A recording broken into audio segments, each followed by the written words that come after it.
It's hard to ignore the president's preference, but there's a difference between knowing what the president's preference is and being told you must do.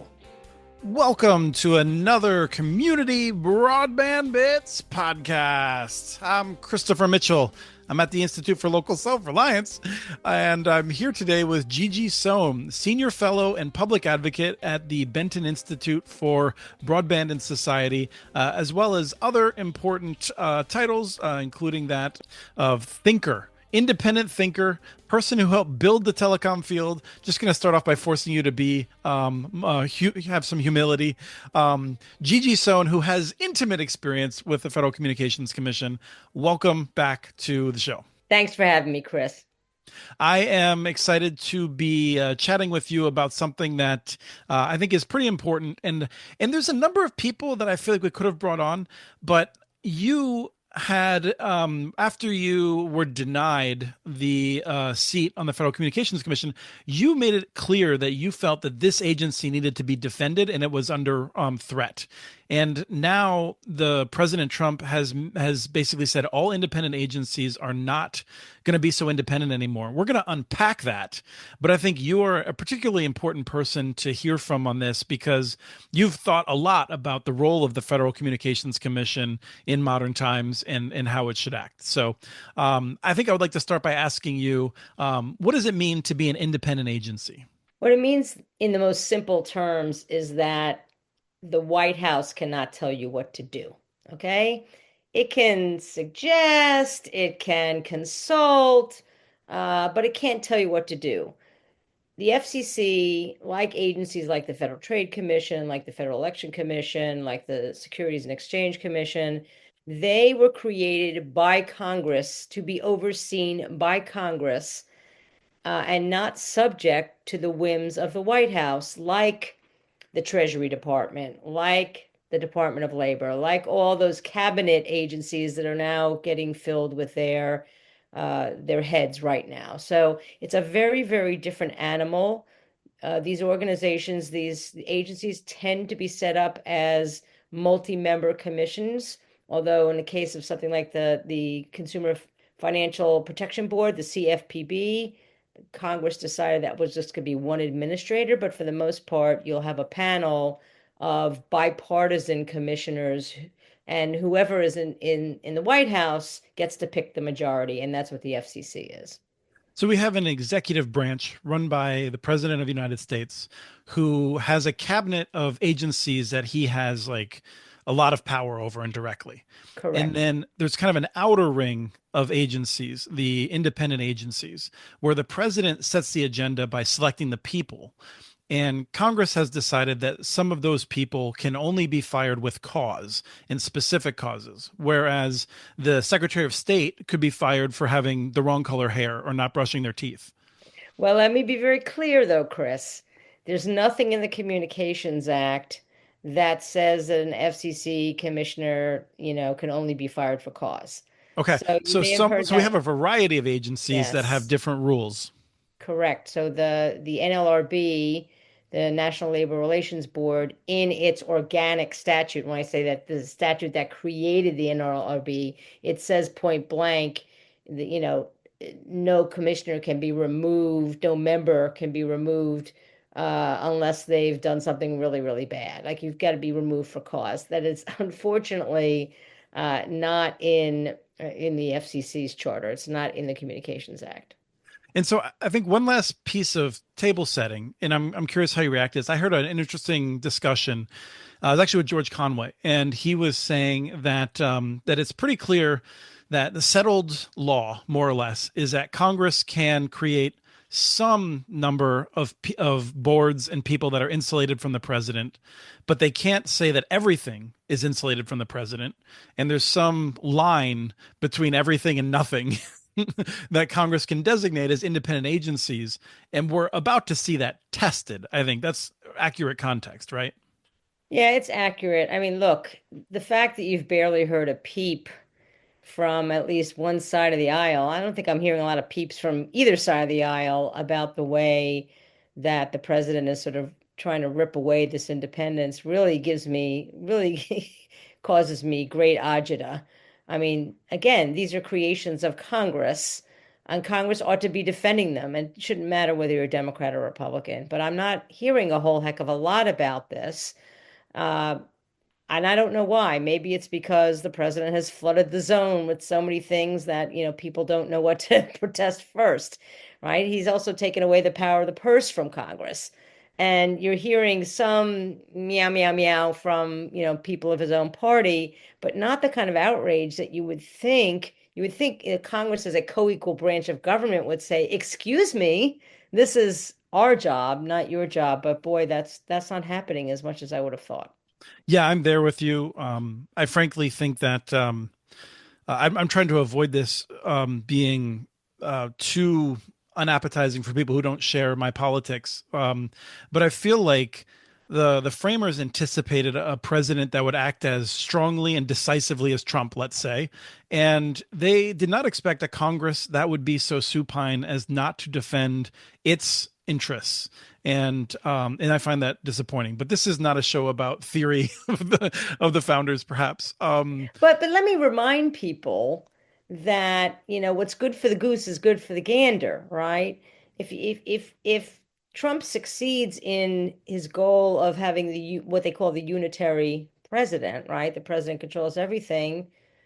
A Democrat gets elected, a progressive gets elected, well, then they have the same power. And is that really what you want? I mean, you must have felt like a slap across the face. The number of senators that I have seen saying the president won the election, he gets to get the confirmations he wants.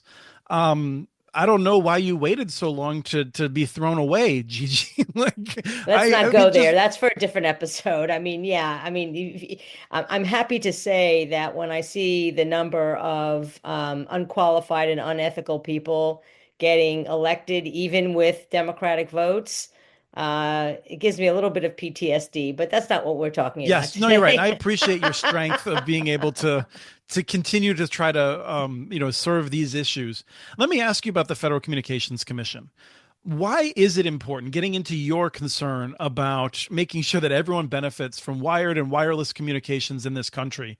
Why should the head of the Federal Communications Commission be able to ignore a president's preference on an issue?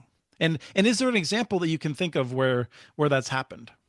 It's hard to ignore the president's preference, but there's a difference between knowing what the president's preference is and being told you must do.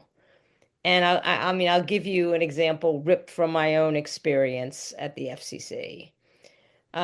So when we were doing net neutrality, when the FCC was considering reinstating net neutrality under Tom Wheeler, and by the way, we had to reinstate it because the previous FCC chair, Julius Genachowski, tried to adopt rules under Title I of the Communications Act. That is the title that is less regulatory than Title II of the Communications Act. Let's just say it that way. And he got tossed from the DC Circuit, which said, "I'm sorry, you can't adopt rules that, are regulatory under a deregulatory part of the Communications Act." I'm making this as simple as possible. Now, Tom Wheeler, I'll be honest, and he'll admit, he did not want to, he wanted to adopt strong net neutrality rules and stronger ones than Janikowski adopted, but he really didn't want to go the Title II route because at the time it was, that was like the third rail. And, I mean, Janikowski, to be fair to him, and I often wasn't when I was at Public Knowledge, he was getting reamed by both parties for even suggesting to go Title II. And he did suggest, he didn't ultimately go there. But Wheeler didn't want to go there. He thought it was a third rail. He wanted to, he was trying all these other theories, which I won't get into. Right. Well, if I could summarize, Tom Wheeler had things he wanted to accomplish. He didn't Yes. want to use a lot of time and energy on something, that wasn't in his top priorities. And he ultimately, I think to his credit, did wrestle with it. But I can appreciate the frustration of someone who has things they want to accomplish, limited time, and this is what everyone has to choose between. Right. And I think that's a really good point. But because very early in my tenure there, so I got to the FCC in end of 2013, and so did he. I think, a week after he got there. It wasn't until January 2014 we got the net neutrality decision out of the DC Circuit saying, sorry, you can't use Title I to. So yes, this was, he was hoping this was not going to be on his agenda. He, wanted to reform E-rate, he had the Universal Service Fund. He had so many other things he wanted to do. You're right. And this thing was taking up a lot of time because that's where all the fervor was. So we were going to move forward with a different theory. And I remember I was having a meeting with some Wall Street dude in my office, and somebody rushed into my office and said, President Obama was just on YouTube calling for Title II net neutrality.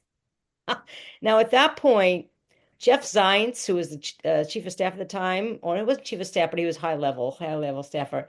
He did tell Wheeler a couple days before about what the president was going to do, but there was no directive that you must do. We're just telling you the president's going to voice his opinion. I didn't even know about it. Nobody told me. But once the president did that, number one, was Tom Wheeler going to get the two other Democrats' votes for anything else? Not really. So I think he felt like he had really at that point no choice, and did Title II net neutrality, which was the right decision, which was the decision I was urging him to do from the very first day we Mhm. found out that the DC Circuit overturned it. It was not a smooth ride for me, to be perfectly honest. But yeah, obviously you heard what the president said. Something similar happened in George W. Bush time, where he expressed a desire to deregulate the media market, right? Deregulate media ownership rules. Now, would Michael Powell have done that anyway? Of course, right? But still, it was the president making very clear to the FCC what he wanted. And that's not prohibited, right? The president's not prohibited from expressing an opinion. What they're prohibited from doing is putting their thumb on the scale. Now, when we talk about this new executive order, this is much more than putting one's thumb on the scale. This is essentially running the agency from the White House. Yeah, there's a line that I picked up from John Brodkin in Ars Technica, who's a terrific writer on these things. He says employees of independent agencies would also be forbidden from issuing legal interpretations that contradict the president's legal interpretations. Now, I don't like the sentiment of that. I'm super curious how you even operationalize it. Well, I don't know how you operationalize running an agency like the FCC, which is so highly technical, from the White House, and those folks tend to be generalists, right? I don't think there's a spectrum expert. Well, there probably is. I mean, the National Economic Council does have somebody, a wonderful person named Robin Colwell, who knows a lot about this stuff. But is she going to be, basically pulling the strings, jot and tittle on every single technical issue? No, I mean, for the most part, the White House doesn't have that kind of expertise. But I think you put your finger on what is, I think, the most remarkable part of this executive order is the part that says that the White House shall interpret what the law is. I mean, at that point, the commissioners are just vessels, right? If the independent agency is not interpreting its organic statute, then what the hell is it doing? I mean, it's bad enough. Again, the executive order requires basically pre-approval from the White House of draft and final rules. It can adjust the budget depending on, what its needs are. I mean, for the White House to adjust the budget of an independent agency, again, unheard of. It has to help or basically put its thumb on the scale for strategic planning. I mean, these are all things that agency did on its own accord. But to me, the most kind of mind blowing is we shall interpret the law, and you shall not only in your rulemaking, but in your litigation, in basically everything you do, you must follow our interpretation of the law. Yeah, and this is where I think it's worth noting why Congress wants expert agencies to be doing this without being interfered with on the basis of day-to-day politics. I think about the fact that these decisions should be guiding industry in terms of where we're going in terms of privacy and security issues that have, perhaps decisions that are made should be guiding another 10 or 20 years of private investment and setting the rules for that. And you don't want those rules to be set differently in 6 months than now based on the politics with China or some other thing that comes through the White House, I think. Yeah, so here's the irony, one of the many, many ironies. So a lot of folks in this administration pushed for the Chevron doctrine, which gave agencies discretion in the way they interpret their statute, they wanted that overturned, which they did successfully. And in its place is the Loper-Bright decision, which says, okay, we, the court, shall decide what the law is. So think about that for a minute. But one of the rationales, and it's not exactly a rationale I disagreed with, for going to, the court interpreting the law was that every time there was a new administration, a position changed. And we obviously have seen that with net neutrality, right? So, Wheeler says Title II, Pai says Title I, Rosenworcel says Title II, Carr says Title I. So there's some, legitimacy in that. But by putting the White House in complete control of an independent agency like this, you're introducing that same flip-flop ability into an independent agency's decisions. And you made another point, which I really want to make this very clear because it's important. As you well know, industry thrives on certainty. They thrive on speed, such as it is in the government, and it's not always speedy, I'll admit. And they thrive on certainty. Well, when you're going to have the White House reviewing every single regulation, interpreting the law itself, figuring out budgets, planning, consulting with the agency constantly, that is going to inject a great deal of delay and a great deal of uncertainty, particularly with this White House when it's, I tell people this all the time. Throw out your notions of what you think a Republican administration ought to be doing in the regulatory sphere. Just throw them out. Right. Let me give you an example. So I was mystified by this and I was not supportive of it, but there was elements of the Trump administration 5 years ago, 6 years ago, that wanted to take over the spectrum and create a national 5G federally owned wireless network. I thought it was a terrible idea, but at this point, that could be policy of the FCC without any of the commissioners agreeing to it. Absolutely. Look, my example is moving to block the AT&T Time Warner merger. Now, I was delighted, but that was not a typical thing that a Republican antitrust AG would do because it was a vertical merger, but it was a vertical merger involving Time Warner, the parent company of CNN. So, I mean, this executive order injects enormous uncertainty on top of uncertainty of this administration to begin with. And again, it will without a doubt slow things down to a crawl. So much for government efficiency. This is going to be the exact opposite. Right. In practice, I think one of the things that I saw from Blair Levin's reaction to this was a sense of, as you mentioned, someone on the National Economic Council, which advises the president, the executive branch, might know quite a bit about this stuff. Yeah. Now, that person's going to spend their day educating the people around them as to why this is the right decision. Like, like how many people on the, are just going to say, oh, we're going to go with her because she's the only person that knows any of this stuff. To me, it seems like not only is it going to slow down the FCC, to make the National Economic Council move much more. You're giving them so much more responsibility now. Are they going to have more staff to deal with all the 30, 40 independent agencies that they're now reviewing and babysitting? That's remarkable. It is remarkable, and I think like many other things this administration is doing, rather than using a scalpel to government, which I would agree with, they've taken a sledgehammer to it without really thinking about the unintended consequences. So Robin, I feel sorry for you because it's going to be a lot more work on your plate and it's not just, again, not just going to be the FCC, it's going to be dozens of other agencies. Yeah, I have to assume that this will be reversed, and then perhaps they'll try to go about it in a different way. But like you said, there's so much that's happening. I feel like this could easily fall through, but it's a real threat to a lot of things. I think the FCC is one of the lesser concerns, frankly. I think the SEC, Security and Exchange Yeah. Commission, the Federal Reserve Board are going to have much more immediate impacts on our lives. Well, the Federal Election Commission. I mean, now granted, the FEC has been dysfunctional for a long time because it's set up with six, Mhm. 3 and 3.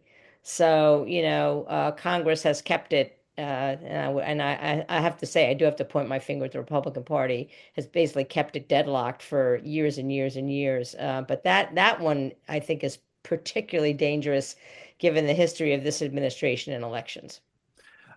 So Congress has sidelined the Federal Communications Commission with regard to distributing funds. I think in a good way. I think it's the right thing to do given its capacity in recent years. The maps remain. We just did a Connect This episode, in which we're talking about how bad the maps are, with millions of rural locations still misidentified. What do you think the future of the FCC is? Let's assume for a second that that we more or less come out of the Trump administration with the it being an independent agency. No one has a lot of faith in it. Like, do you have a sense of what comes next for it? Well, look, you know, I'm not as sanguine as you are that this will get struck down by the courts. Hmm. I mean, and you may know that the administration is going after a precedent called Humphrey's Executor, which, this was actually Franklin Delano Roosevelt's time where the Supreme Court said, you can't fire an independent agency head before their term is up. And they're going after that, and they may well with the Supreme Court. So I'm not so sanguine that this thing is going to get knocked down. Look, the FCC has become, nearly irrelevant over the last several years anyway. I think it makes it even more irrelevant. Now, what can it continue to do? Obviously, under this administration, it can continue to deregulate, right? So it will deregulate media ownership regulations. The chairman's already doing, I would say, an outstanding job, and I'm somewhat being a little bit facetious, of saber rattling, using his bully pulpit to scare the living daylights out of broadcast licensees, and he doesn't even have a majority. So it'll have a bully pulpit. For people who aren't familiar, that's because his the fifth person hasn't yet been confirmed by the Senate. Well, yeah, they haven't been confirmed. They haven't even had a hearing yet. And who knows? I've heard rumors about Trump maybe wanting to fire one or both of the Democrats. Now, the law says it has to be bipartisan, but the law doesn't really seem to mean all that much to this administration. So there's no, I have no idea what is to come for the two Democratic commissioners. But the larger point is the FCC also doesn't have spectrum authority, right? Authority to auction spectrum. That would be a natural thing for them to do, and probably, again, they probably would have to run whatever idea they would have to auction spectrum up the flagpole. But that's something I think that the administration would want them to do. Another thing on the agenda is this whole idea of regulating tech platforms through Section 230 of the Communications Act, which provides protection from liability for platforms like Facebook, like X, if they post third-party content that somebody finds objectionable. Right, it includes me as well. Anyone that hosts a website that has third-party content. Exactly. Reddit. I mean, you name your favorite medium, Substack, you name it, it includes it. Now, the previous Trump FCC wanted to actually start a rulemaking, which never went anywhere because the administration changed. We know who's going to interpret the law at this juncture. It's going to be the White House. Will they move forward? It's a good question because, now, Elon Musk actually has a stake in how this turns out. But I suspect that the FCC will move forward with this, but the White House will have a much heavier hand in determining how the law is interpreted than just the FCC. One of the things I've been telling people that ask me is that at this point, all scenarios are low probability scenarios. Like, whatever happens is unlikely to happen, but there's just a lot of unlikely scenarios, and one of them is going to play out. Yeah. I mean, again, this is all about uncertainty. And, to the extent that there were industry players who, supported this, who voted for this, I'm not sure it's going to land up to be what they wanted it to be. I feel the same way, frankly, about the demise of Chevron. A lot of what the FCC, is in the middle of is fights between industry. And don't you want precedent to kind of take, sort of take the lead? Hmm. But that's out the window now. So it's kind of a fraught time if you're any kind of stakeholder. Obviously, if you're the public, it's huge. But even if you're an industry stakeholder, it's a very, very fraught time for you. Thank you so much today for your time, Gigi. Of course, my pleasure. Ask me back again. We have transcripts for this and other podcasts available at communitynets.org/broadbandbits. Email us at podcast@communitynets.org with your ideas for the show. Follow Chris on Blue Sky. His handle is @SportShotChris. Follow CommunityNets.org stories on Blue Sky. The handle's @CommunityNets. Subscribe to this and other podcasts from ILSR, including Building Local Power, Local Energy Rules, and the Composting for Community podcast. You can access them anywhere you get your podcasts. You can catch the latest important research from all of our initiatives if you subscribe to our monthly newsletter at ilsr.org. While you're there, please take a moment to donate. Your support in any amount keeps us going. Thank you to Arnie Huseby for the song Warm Duck Shuffle, licensed through Creative Commons.